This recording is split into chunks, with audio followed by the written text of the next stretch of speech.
When you talked about the one detainee and plans to resettle 4 others, is that something new that you have decided on today, or has that already been agreed?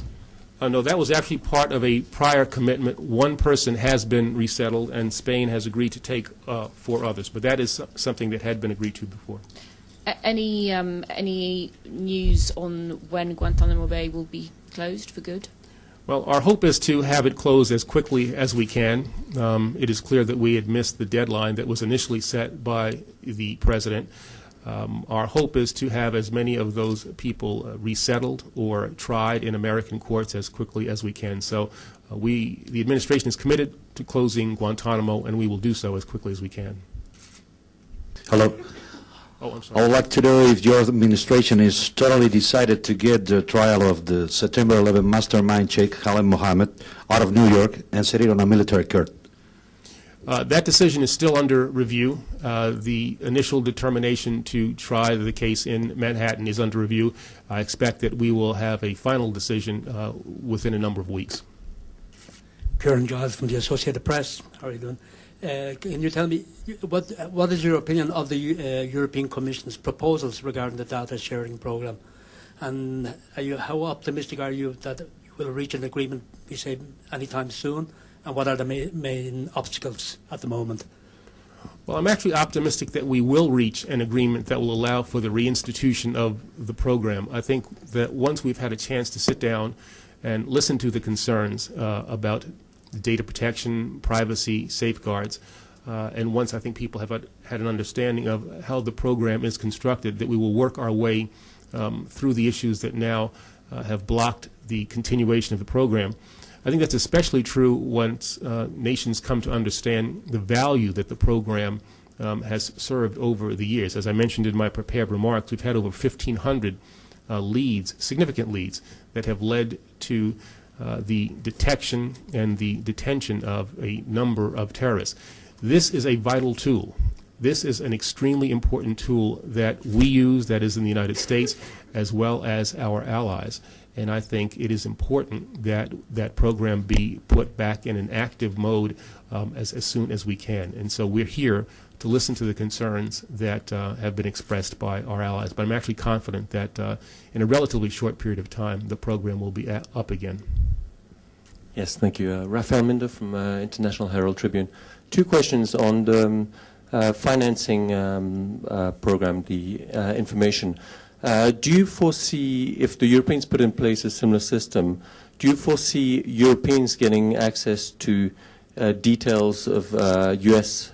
bank account holders? In other words, will such a system allow the Europeans to check on information held by U.S. banks? And then my second question is on the data sharing. There's been a call this week by Viviane Reding for Europeans to have the opportunity to seek redress in U.S. courts if they feel their privacy rights have been obstructed or tampered. Will you, in any revision of the U.S. Privacy Act, allow for such specific provision to be made? In other words, for Europeans to get full access to U.S. courts if they have an issue with privacy? Well, one of the things that we certainly want to do, I think, in the course of our meetings over the next day or so, the next couple of days, is to listen to the concerns that have been expressed by our allies, and to the extent that we can, be responsive to those concerns. But again, I would stress that as we look at the agreement that we had in place, that which we have talked about as a replacement, that many of those concerns have been addressed. However, I will certainly be here to listen to whatever our allies have by way of more specific concerns, and we will see if we can work our way through them. Access to American banks? Well, as I said, to the extent that there are concerns that are raised, whatever the nature of those concerns, we will certainly listen to them and try to work our way through them. Querría preguntarle por una cuestión local, una cuestión nuestra, nacional. Me gustaría saber si está al tanto de la situación que está viviendo nuestro juez más internacional, Baltasar Garzón. Me gustaría saber si sabe a lo que me refiero y si sabe qué está pasando, si tiene una opinión como fiscal general de Estados Unidos al respecto. Gracias. I'm aware of the issues that you have raised. I don't think it would be appropriate for me to comment on what I think is an internal Spanish matter, however. Me gustaría saber si ya se ha determinado cuándo van a llegar el resto de presos de Guantánamo que va a coger España y cuáles son las nacionalidades, ya que todavía no se sabe algunas de ellas.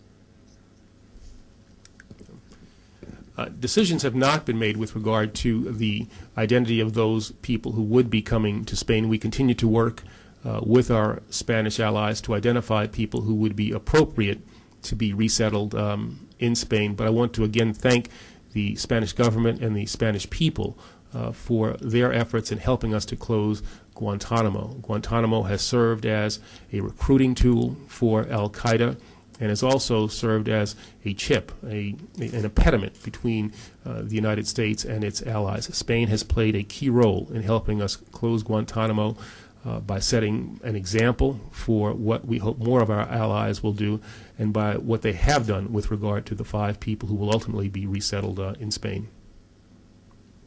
Sí, buenas tardes. Soy Luis Aillón del diario ABC. Como sabrá, un juez español ha acusado a Venezuela de tener contactos de colaborar en la conexión entre ETA y las FARC.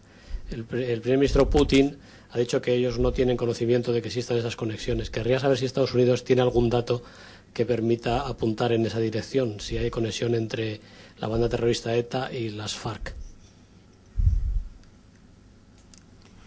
Well, I don't necessarily want to comment specifically on the tie or the allegation that you have raised, but I do think we have to understand that there is a connection between terrorist groups and those groups who deal in narcotics, for instance.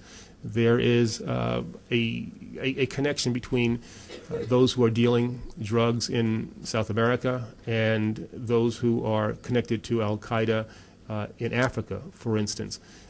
There is an alliance that you see growing between many of these groups, and I think represents the worldwide nature of the threat that we face. It is one of the reasons why we think the terrorist finance program is such an important tool to be able to track money that is going around the world. The fight is not only against Al-Qaeda and Al-Qaeda's head leadership that is located in the Middle East. The nature of this threat is truly worldwide in nature. I just wanted to follow up, just to be clear. Your point is essentially that the agreement on data, as it is actually pretty much what is needed. There's no need to rework a whole new PRN agreement with the Europeans. Well, I wouldn't say that, that the agreement as it stands should not be discussed. And to the extent that our allies have concerns, we want to listen to those concerns and try to work our way through them so that we have in place an agreement that is acceptable to everyone, but that is still ultimately effective. Given the nature of the agreement and the effectiveness of the agreement that we had in place before, I'm confident that we'll be able to work our way through whatever concerns our allies have. Thank you.